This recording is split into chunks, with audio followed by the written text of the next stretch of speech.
రాష్ట్రంలో ప్రభంజనం సృష్టించిన తెలుగుదేశం పార్టీ అన్నమయ్య జిల్లా రాజంపేట నియోజకవర్గంలో నాయకత్వం లోపం వల్ల ఓడిపోవడం బాధాకరమని టీడీపీ సీనియర్ నాయకుడు మాజీ రాష్ట్ర కల్లుగీత డైరెక్టర్ కొమ్మర వెంకట నరసయ్య, మహిళా నాయకురాలు ఓబినేని సుబ్బమ్మ పేర్కొన్నారు.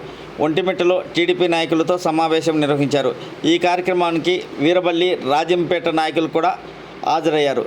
ఈ సందర్భంగా వారు మాట్లాడుతూ ఎన్నికల్లో సీనియర్ నాయకులను కలుపుకుపోవడంలో అభ్యర్థి వైఫల్యం చెందారు. నాయకులు, కార్యకర్తలు బాధ్యతతో కష్టపడి పార్టీ కోసం పనిచేశారని వెంకట నరసయ్య తెలిపారు. ఒంటిమిట్ట మండలంలో పోటీ చేసిన అభ్యర్థి ప్రచారం కూడా చేయలేదని వెల్లడించారు.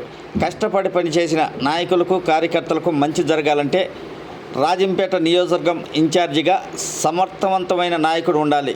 ఈ విషయాన్ని పార్టీ ప్రముఖ నాయకుల దృష్టికి తీసుకెళ్తామని వెల్లడించారు. ఈ కార్యక్రమంలో Bhanuprakash Raju, Modugula Narasimhulu, Mamilla Eshwaraiah, Chintaginjala Subrahmanyam, lawyer Ramadasu, BV Ramana, Balamunaiah, Pamuru Subrahmanyam, Bodicherla Seenu, advocate Adinarayana, Kothapalli శ్రీనివాసులతో పాటు పలువురు నాయకులు పాల్గొన్నారు.